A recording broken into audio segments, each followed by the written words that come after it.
Center for Trade and Sustainable Development. I welcome all of you. We are going to discuss a very important issue related to sustainability standards. I think your presence here is a testament to the importance of these issues in the sustainability of today's global value chains. There is now general consensus that participation in global value chains is very important, but per se will not guarantee the economic, social, and environmental sustainability required to meet the sustainable development goals. So we know that today countries and firms in developing regions need to pursue different strategies.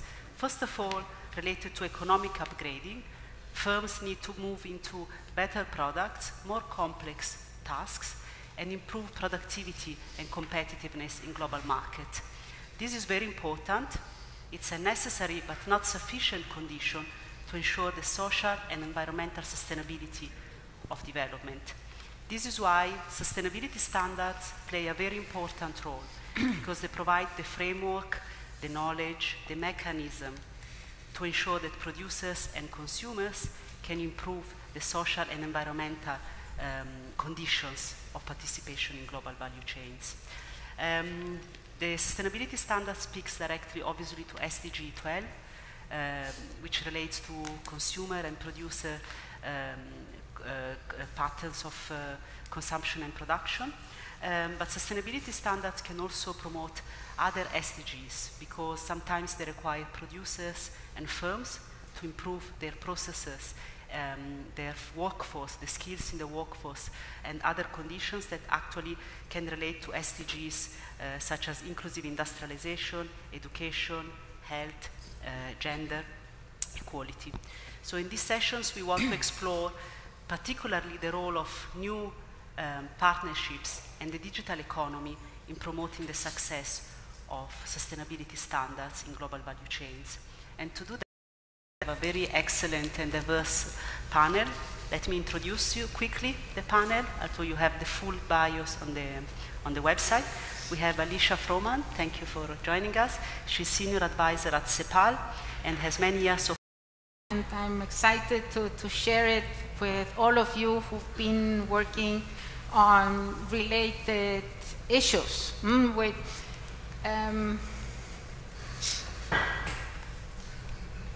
Oh, here I am.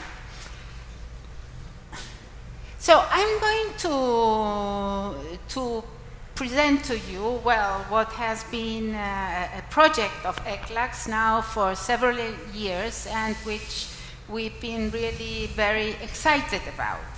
And that's the Latin American Coffee Environmental Footprint Network. And I would like to present this experience because it is quite unique.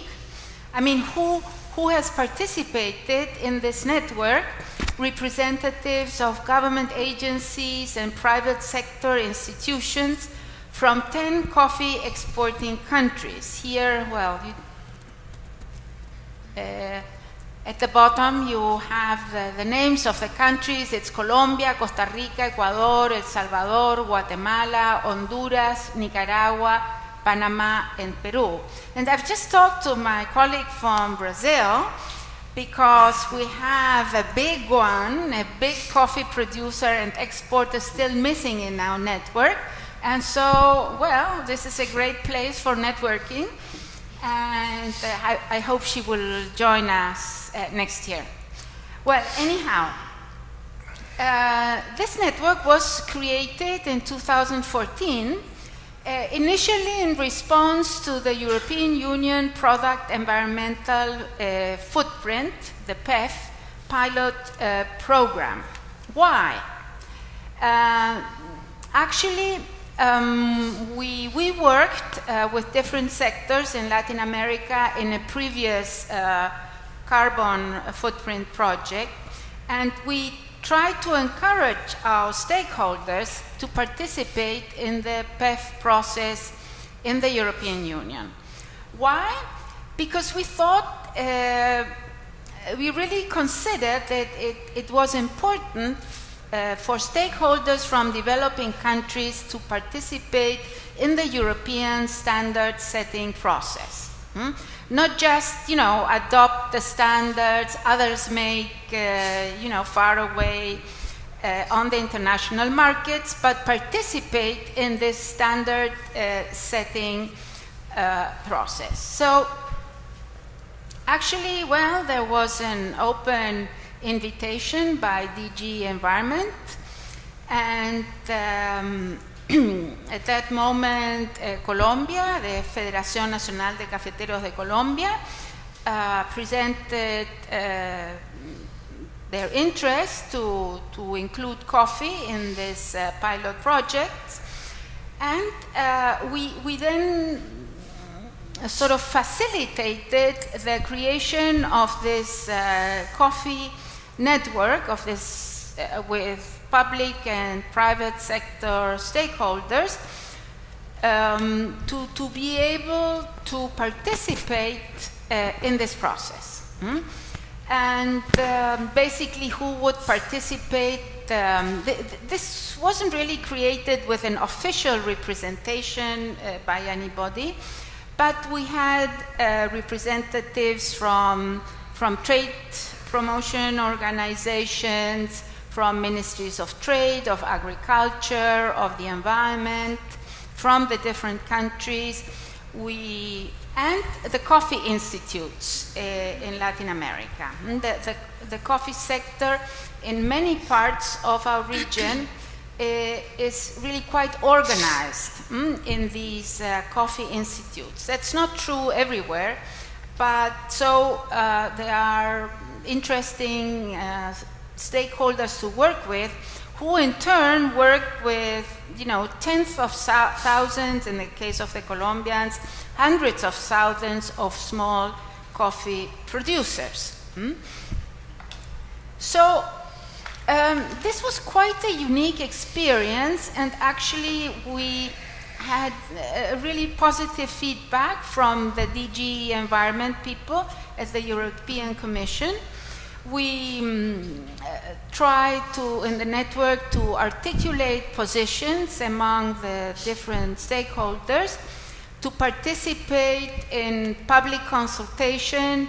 Either there was one public consultation in Brussels, and also the draft of the standard was presented, and we made comments.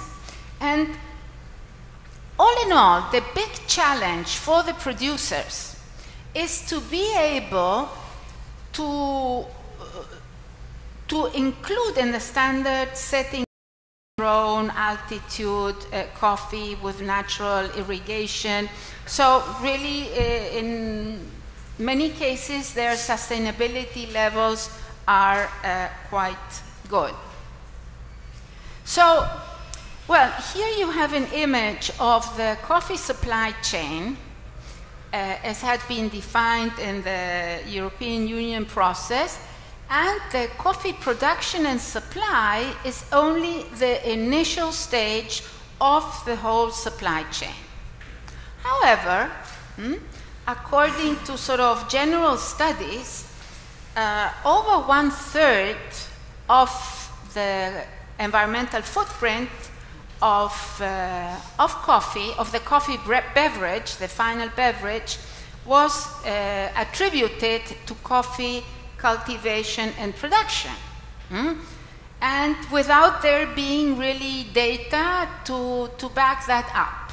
So definitely the big challenge was to produce data, to produce specific data about sustainability issues, to be able to include, for example, carbon storage, which is usually not considered in these environmental footprint considerations.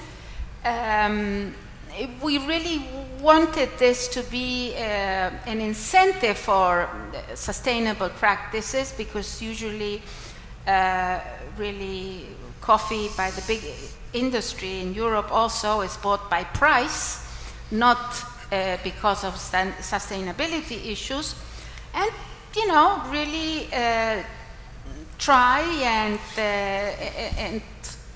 and confront, on the one hand, the sort of industry greenwashing by the big companies, I don't know, Chivo, Mondelez, Nespresso, whatever, and be able to show the producer's perspective. So, what are our challenges today? Strengthen the public-private partnerships. This can only be done, really, if there is a good coordination, private sector, public sector, within the countries, but also at the regional level. On the other hand, many of these issues are very technical. So we need to have technical working groups with considerable technical expertise, share best practices, work in capacity building, and the big challenge really is data collection and pilot studies. Because, well, as I said, if we can't present specific data for the coffee production, the international worst-case scenario data will be used in these definitions. And finally, our goal also is to be able to develop a globally recognized standard for green coffee. People at DG Trade have invited us to present a proposal. Well, we don't know what actually will happen then with it, but we would like, what we are working towards is to develop an environmental footprint, a standard for green coffee, taking into account the production process in our own region. Well, I could talk for hours about this, but I know I don't have the time. So thank you very much for your attention. Thank you, Alicia.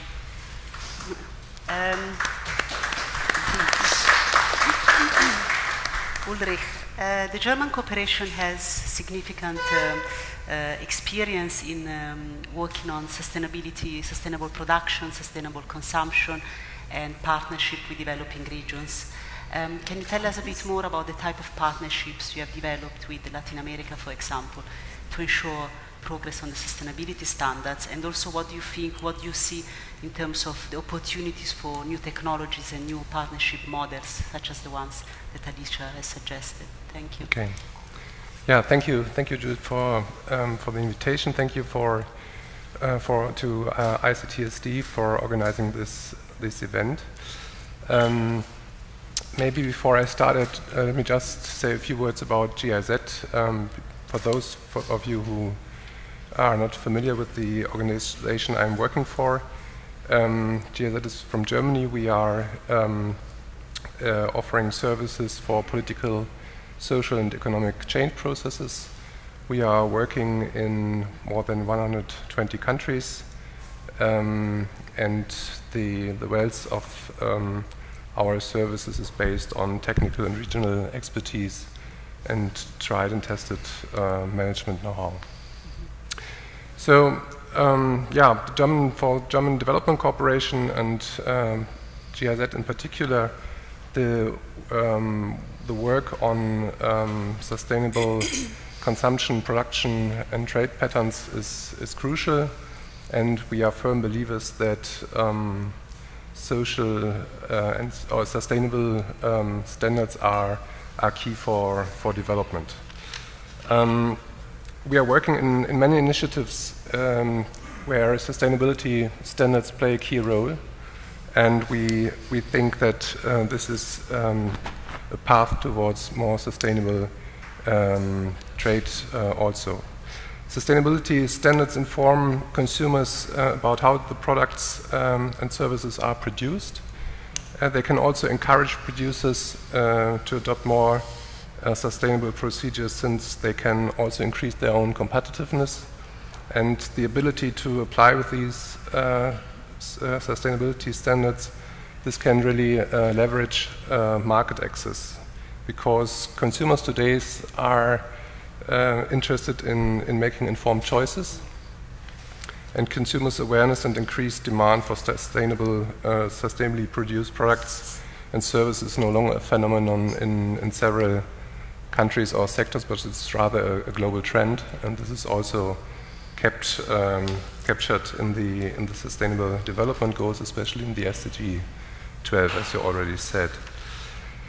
But we think that demanding more and better compliances with sustainability standards alone will not be helpful unless we also work on increasing the transparency and the harmonization of the quickly growing number of standards, and also without working intensively with partner countries, especially small producers, SMEs, in their ability to comply with sustainability standards. So therefore, our work as German Development Corporation of sustainability standards involves several dimensions. One is supporting different institutions in the formulation of proper standards, and so I very much like your example from Latin America. I think this is a good example how to push such a process on a local or regional level in order to formulate or find those standards that are accepted at a global level. We have another example. We are working in Africa with the African eco-labeling mechanism, which is an effort where we work with different institutions to develop sustainability standards that can be certified and promoted using a single common label for African brands. But we are also working on other levels, especially with different stakeholders in our partner countries, with the aim of upgrading their capacities to fulfill sustainability standards. For example, we are working on a project in Africa where we improve the compliance with social and labor standards in the apparel and leather sector, or a program for sustainable agricultural supply chains and standards, where we contribute to expanding the share of sustainably cultivated agricultural products such as banana, palm oil, coffee, cacao, and other products. And I think our projects involve many very hands-on aspects. So, for example, in the Cacao Forum, we work with public and private sector and civil society, helping monitor and collect data on issues such child labor or decent income level, which are essential to understand and shape the transformation along the value chain. Another aspect we're working for, and what we think that is fundamental for the whole issue of sustainability standards, is the whole issue of quality infrastructure. Without the adequate metrology, normalization, certification, accreditation system, it is very difficult to comply with standards. And in this case, we work closely together with the German Quality Infrastructure Institution, PTB, and I think our colleague from the PTB is also around, and maybe you can add some of the experiences that we have further in the discussion. Additionally, we want to contribute to the transparency and harmonization of the rapidly growing number of sustainability standards. This morning, we presented together with the ITC the work on the standards map and the sustainability standards comparison tool. I think this is also very important work in this regard. And finally, at the consumer side, we are also working and trying to establish mechanisms. For the German market, we have developed a web-based application for consumers in order to help them with an easy-to-understand assessment of the most relevant labels found on different common products.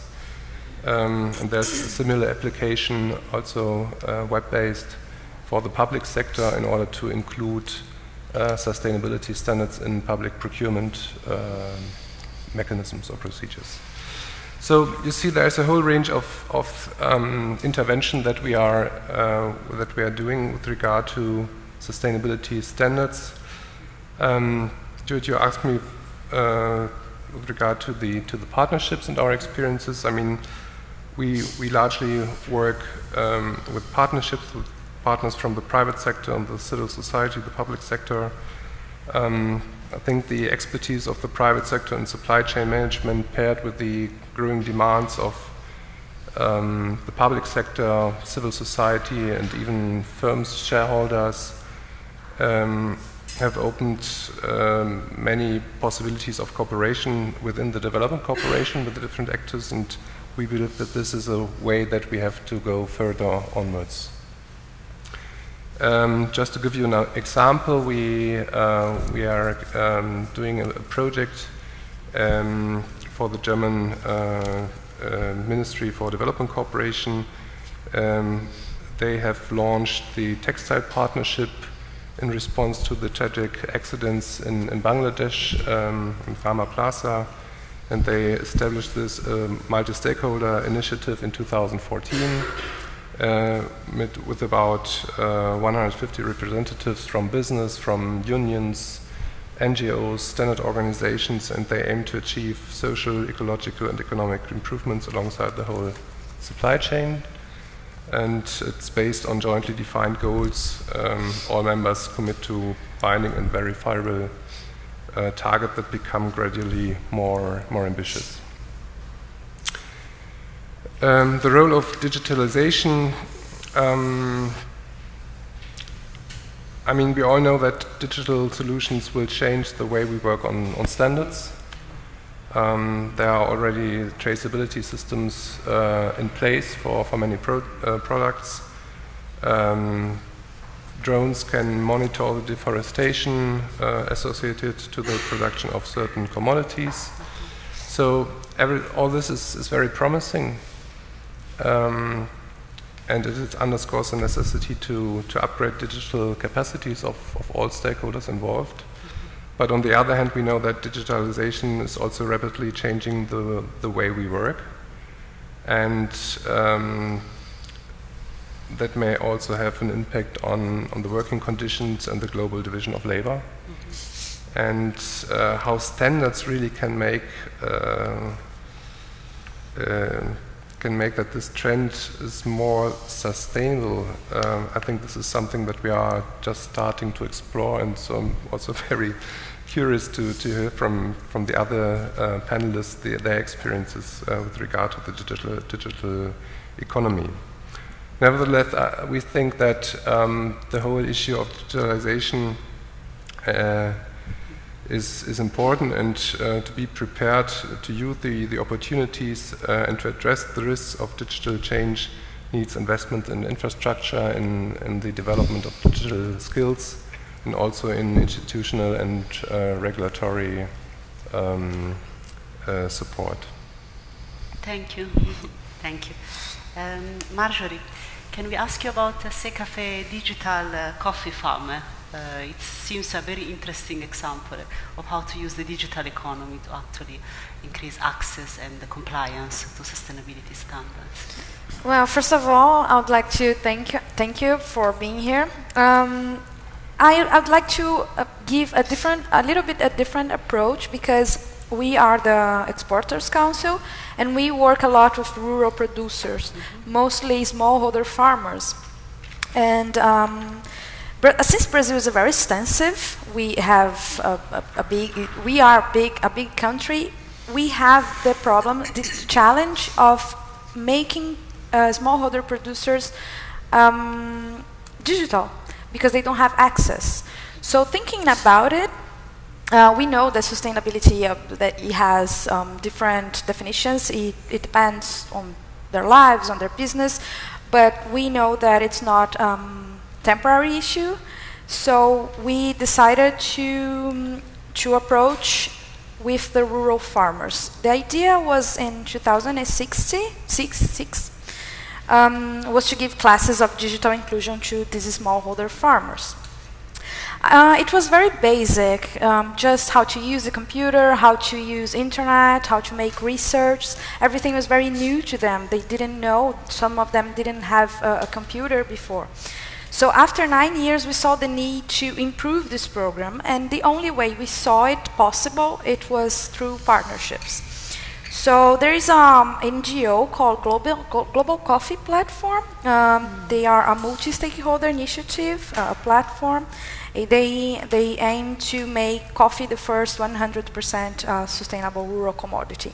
We were particularly interested in this partnership because of this multi-stakeholder approach.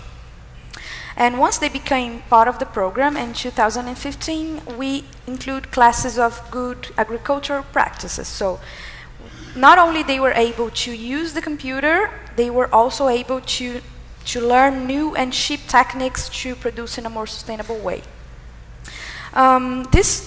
We coordinate the efforts, me as Secafé and our partners in Global Coffee Platform, but the companies that work in the field teaching these producers are governmental companies.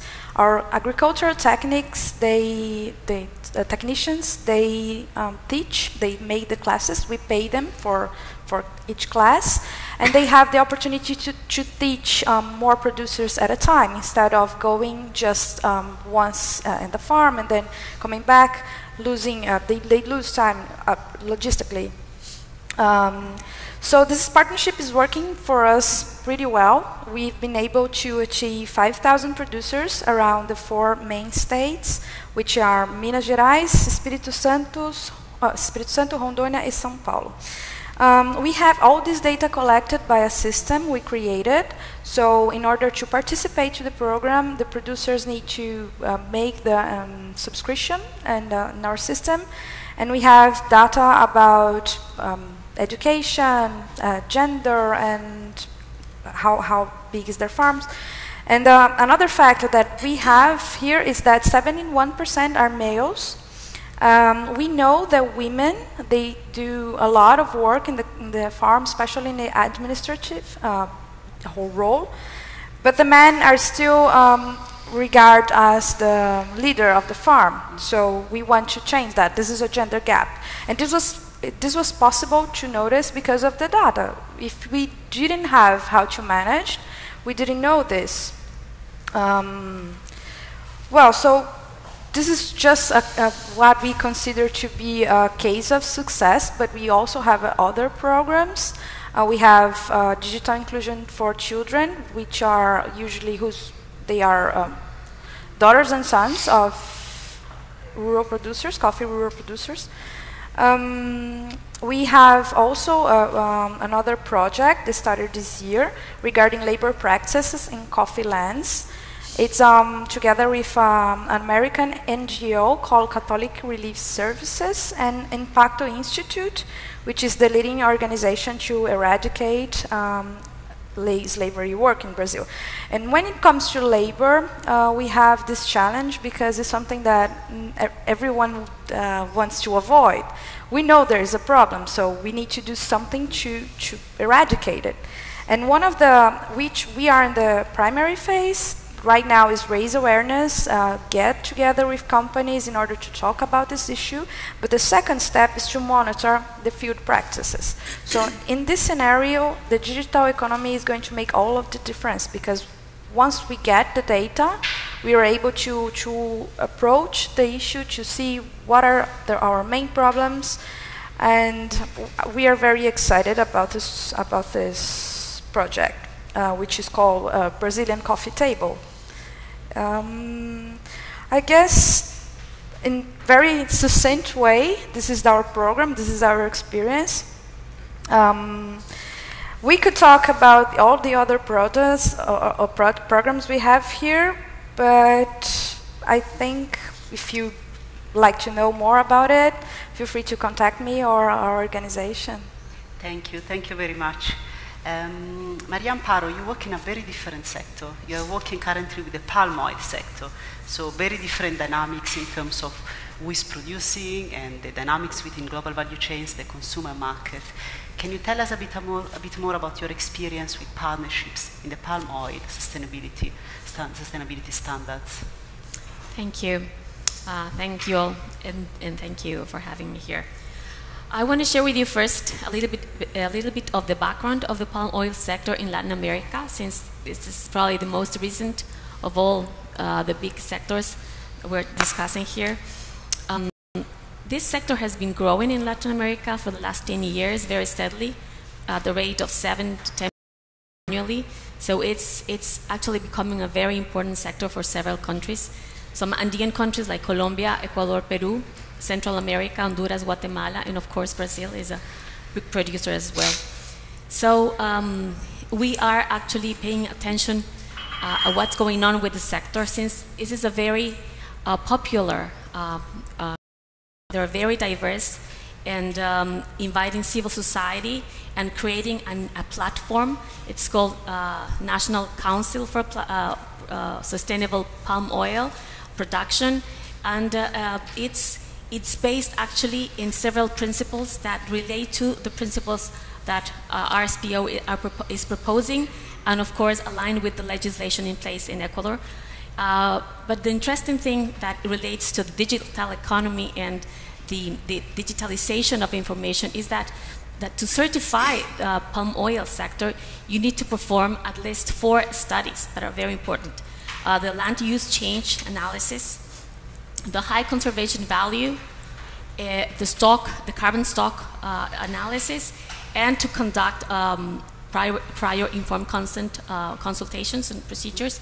So the important the first 3 are basic, because they build on what the government has been recently doing in producing information, mapping all the different landscapes where the different cultures are being are in Ecuador, with different layers of information, and we have a very complete system now, still at a very large scale, 1.5, that we need to bring down to probably 1.7, 2025 to begin. But the important thing is that when we begin with the studies, the different studies in the region, this system will be strengthened and is a public system. So it will make easier for the authority to monitor the different changes, and for the standard through the audits to see how this land change is evolving, and to be able to comply to the different requirements from the standard. That is actually what is the most challenging part of having a certification. So we look forward to, for the next years, that this will be undertaken in the country. We are beginning just with one region, but the idea is to have a model that we can replicate in other regions of Ecuador. And of course, by learning by doing, we are new in implementing this sort of partnerships where you invite government and private sector with different associations and levels, and civil society, and also universities to provide some background, scientific background.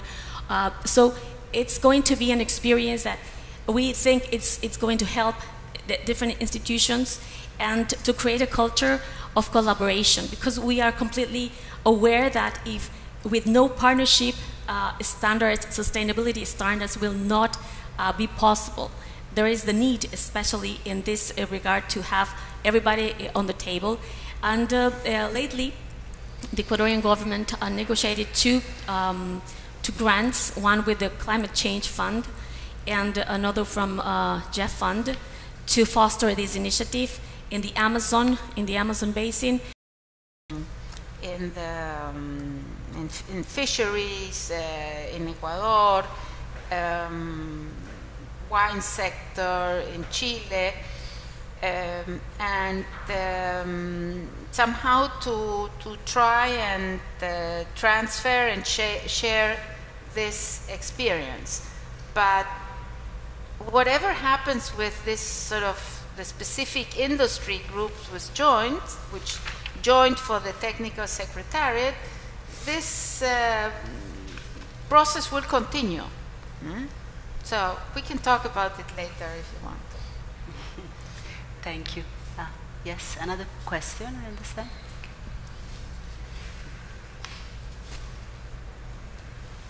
Hello, my name is Nestor Moran. I'm studying my PhD here in Universidad de Buenos Aires, but I'm from Ecuador, and I used to work for ProEcuador, which is the Institute of Export Promotion and Investment Attraction, and I was very close to one of the activities that Alicia described. I was in the carbon footprint project and involved in other type of research, and I'm very interested in this type of topics. And my question is for Maria Amparo and for Marjorie. Indeed, it's 2 questions in one, but very brief. First of all, if you consider in both experiences independent producers or associations of small producers.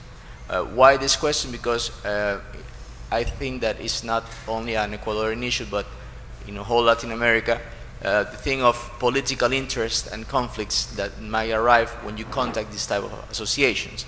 And that could be an obstacle in order to accomplish the goals of this type of projects. That's one. And 2, how did you manage the organizational and technological issues that might arrive in this type of groups, or this type of beneficiaries? That's the question. Thank you. Thank you. Please, who wants to start first? No? Thank you. Okay. Yeah. Thank you for the question. We have adopted the RSPO standard to define independent and associated producers.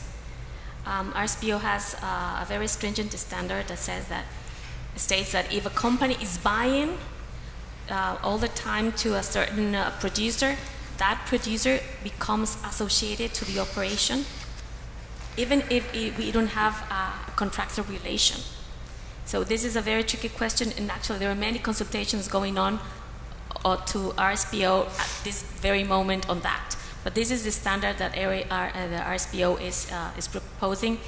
So that is the technical standard, and the independent producers are those that have their own associations, and they are conformed as some sort of and as a legal association, has legal representation, and they deal with the meals together, and those are the ones that are independent.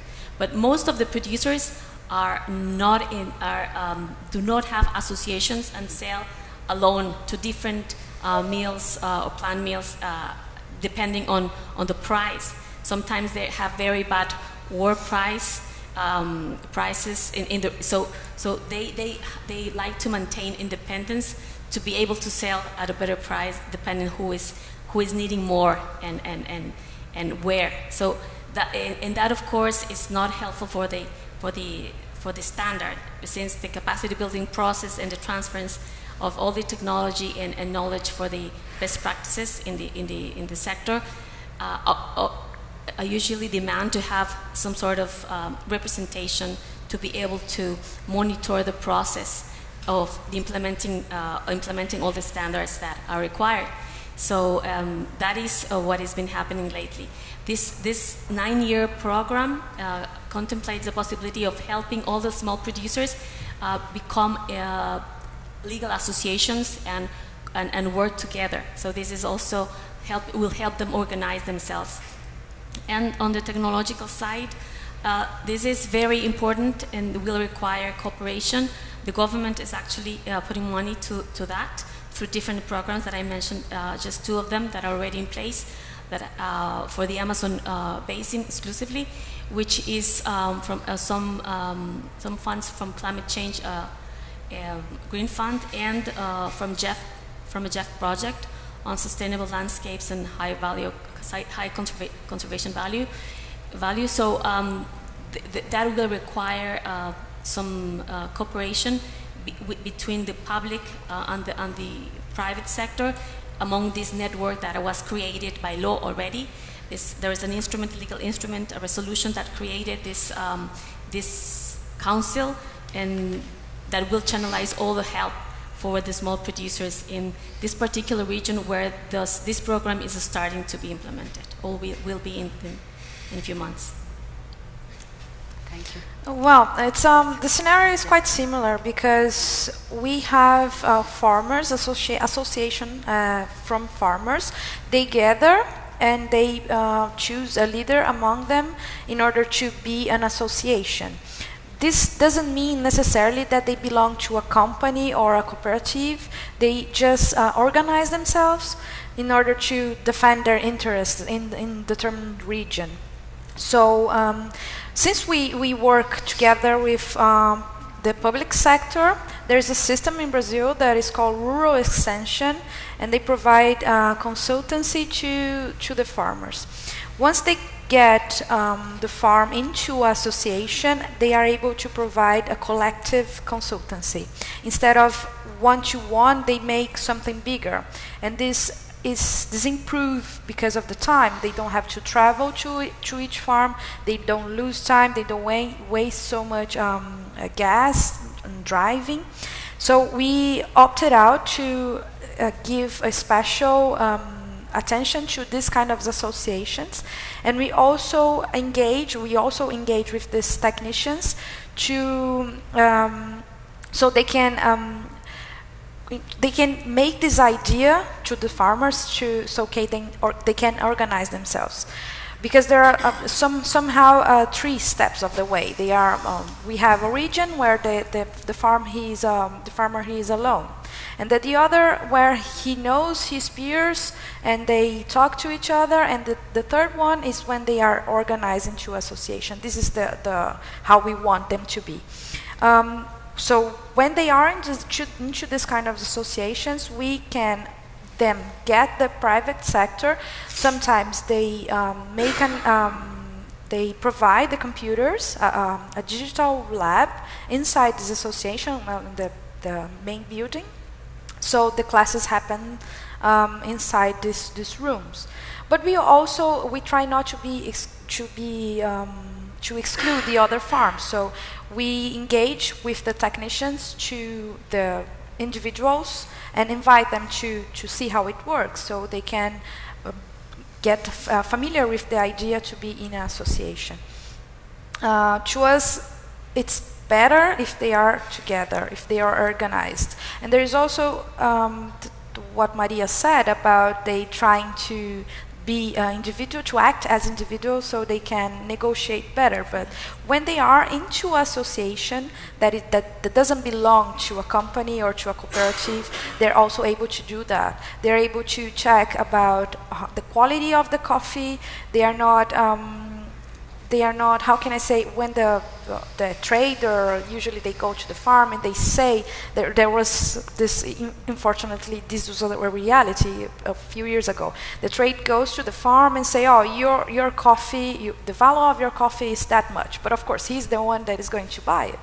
So when they are associated and organized, they don't have this kind of problem anymore. And once they get familiar with this idea, we can start to construct the collective assistance. And I guess this brings us to the technologies, which there was this, I mentioned there was this program for the children. It worked similar with rural digital coffee farmer. We make an installation, I don't know if that's the word in English, but there were 137 rooms we made from the past 15 years inside public schools with 10 computers each, so the children could use it. And when we have the opportunity to make class in one of these municipalities, we use this room as well. So we try to keep it updated, and this is usually when financial investments come from the private sector, because mostly the companies want to be part of this kind of programs, but they don't want to invest their times or their teams. So in order to be a participant, we say, okay, so you can fund, and we organize, and we make the program happens, but we need the money. So this is how the partnership works for us. We make the work, and they give us the money. That's how we try to manage it. Thank you. Thank you. Any more questions? Okay. Thank you. Leo Fulimor from GIZ. I have a question, I guess, for Amparo or Alicia. Palm oil is one of the most controversial products at the moment in Europe. Can you speak up a bit? Sure. Thanks. Palm oil is one of the most controversial products at the moment in Europe. France even tried to pass a ruling, I think, last year, trying to stop palm oil not produced sustainably. So my question to you is, I guess, being so close to the producers, are standards enough? Do we need hard rules for differentiating products I mean, there's two camps in this. One that say that's too hard, that a number of producers would die if we do that. We heard that this morning. Some others are saying there's already a lot of progress in anchoring standards or sustainability in provisions. So what is your feel about that? Is the standards doing enough? Should we have harder rules on that, trade rules on products produced sustainably or not? Alicia, I would be interested in your views too. Well, their standards can refer to different aspects. They can relate to methodologies, to how to calculate and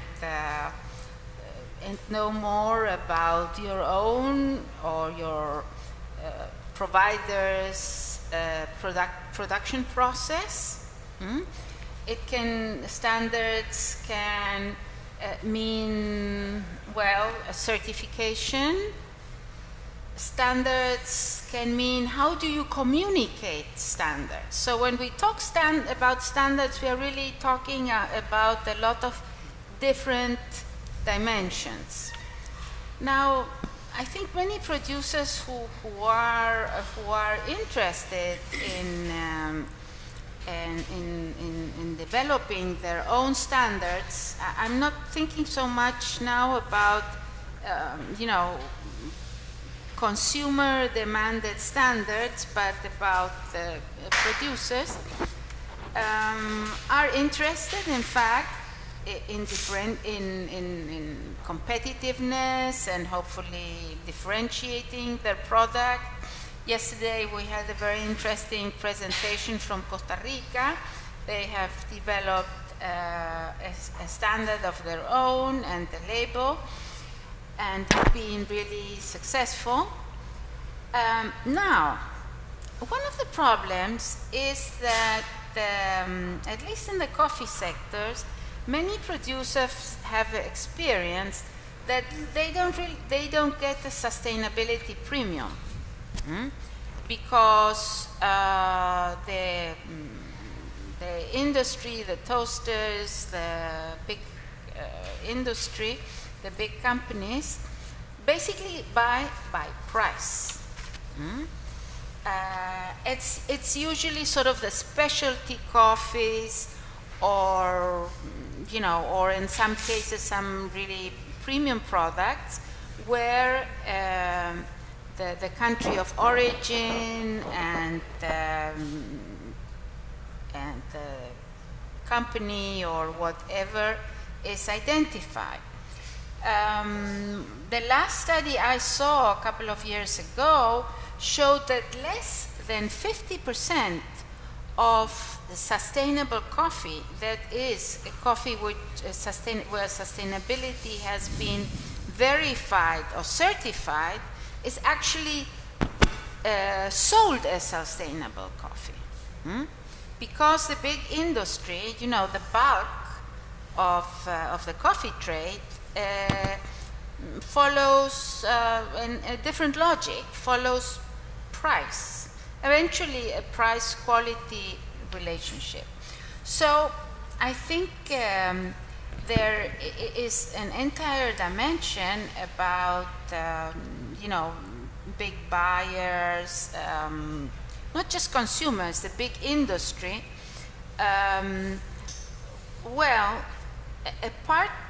How do they relate to the sustainability standards of the producers? Will they pay a premium for sustainable product?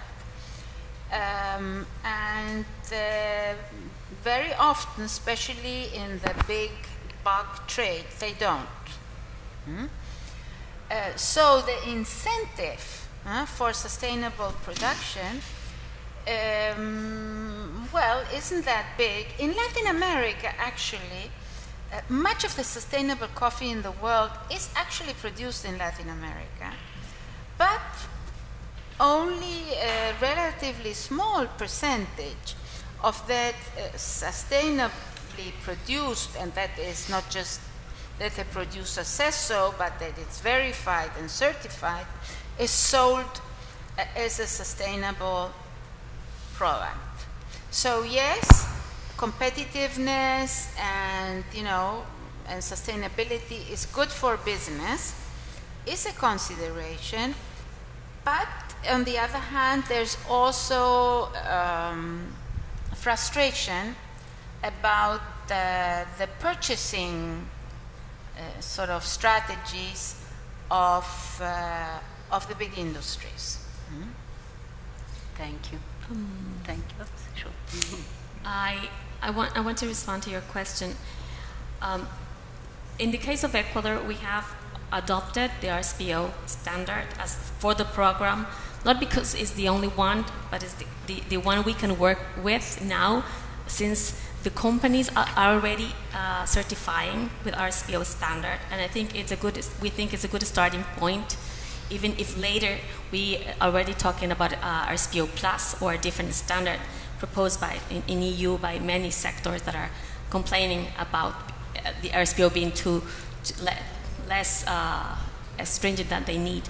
But for us it makes sense in a way because the RSPO has come up with a new certification scheme designed exclusively for small producers. It's called jurisdictional approach, and you do not certify each individual as a producer, but you certify a territory.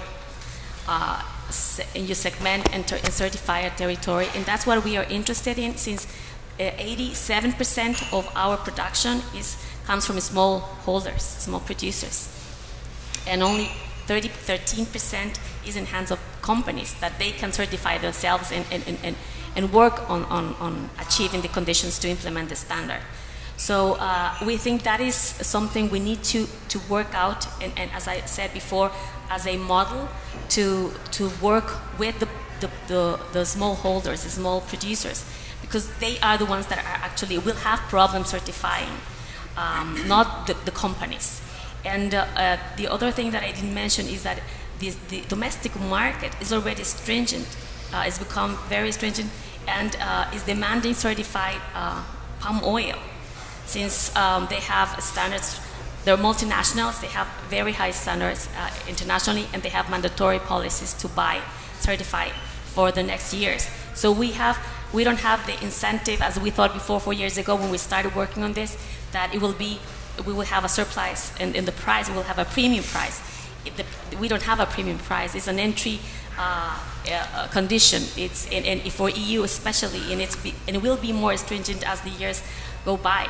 So, but we will start with RSPO and see which other standard we can develop once we have already created the conditions for implementation and follow up on the standard. Thank you. May I just ask the speakers to wrap up? We have 5 minutes. I'm going to give 1 minute to each speaker to wrap up. Luiz, are you putting in place the type of partnership you actually need to link up the small producers to your environmental program? I have a specific question for Rupa, Maria, Amparo, and Marjorie. Trade ministers are about to endorse a declaration on gender equity. What are the specific challenges of including women in sustainability standards? Ulrich, I think we raised a very important issue was raised here. Small producers comply to sustainability standards with the expectation of a growing market and a profitable market, and you're doing a very important work on the consumer side. You mentioned the consumer awareness side. Are you optimistic if you have to think about the German market? Is this a sustainable market? Is it growing? And then just to conclude, we talked about partnership. What are the specific challenges of dealing with partnerships across countries? So not only private and public, but actually across the Latin American region. Thank you. We can start. I will start from my last topic, that is the use of technology in order to achieve this level of consumers and producers, the small and medium enterprises. Coming back to the title of this panel here, the digital economy is bringing all this technology that I told. bringing blockchain, it's bringing data management, it's bringing platforms such as marketplaces. So public, and then coming back to your question, how to partner. Public-private partnerships are essential, has always been and must intensify. Now we have to bring these new actors of these new economies, startups, people who's dealing really fast with this kind of technologies, how they can support and leverage standards for small and medium enterprises. So I'm really optimistic with this new economy. There's obviously many challenges. We have to learn in these challenges, but I'm really optimistic. Thank you. Rupa, women. Okay, well, I think gender in a good way has now become, it's on the main forefront. It's a part of the UN SDGs already. So as a result, you already have a lot of data as well as a lot of information about this. The key challenge, I think, is in actually bringing that to the technical space where there's visibility amongst the beneficiaries. Because you can talk about it in Geneva, you can talk about it here, we can talk about it at all these amazing spaces, but those women who really need to be seen and heard need to know that there's some kind of a channel or a way in which they can get to that. So I think the visibility aspect is where we have a real challenge. And with all the technical assistance projects in the world, I think one of the key things is trying to reach down to the grassroots levels to communicate in the right language and explain in simple language what they have to benefit and how they could benefit from that. Thank you very much. Amparo. On gender equality, when we were drafting the implementation plan, the 9-year implementation plan for RED Plus for the sector, we included gender line. Since palm oil is a high labor-intensive sector, there are some aspects that women can be can do. Actually, they are in charge of pollination. They are in charge of food but we also provided some activities, capacity building activities, so women can actually help manage the associations and be more involved in the administrative side of the implementation.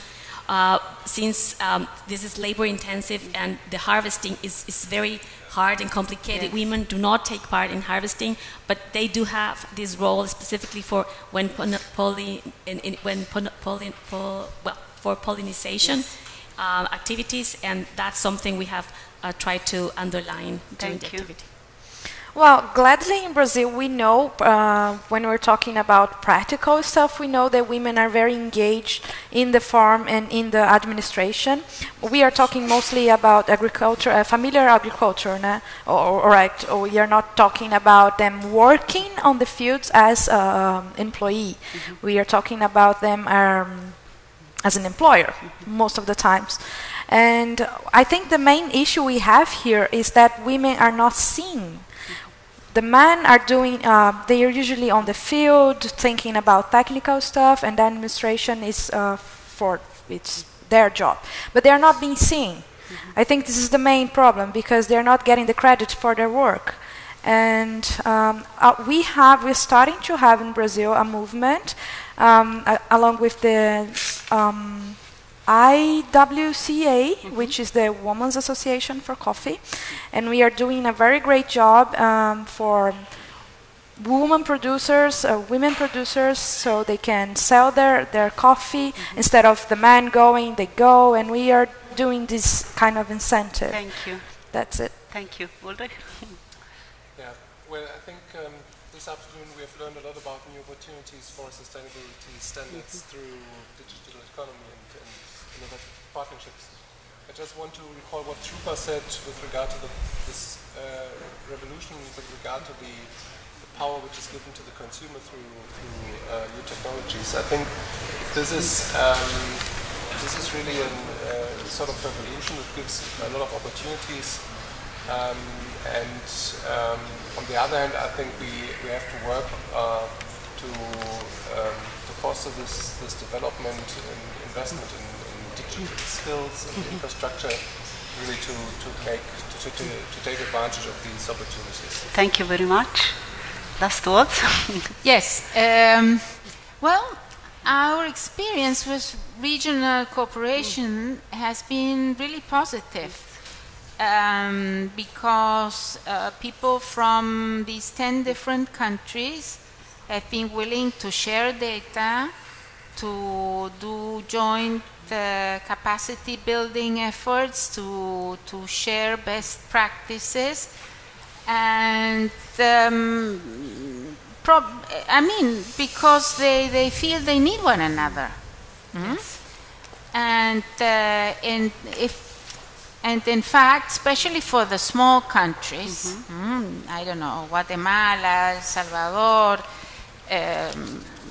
but also Peru or Ecuador, to really have a voice in a standard setting process, well, joint efforts are absolutely necessary. Thank you very much. Yes. Well, with this we wrap up. I think the next session is knocking at our door. Thank you very much for participating in the session. Thank you very much for the panel.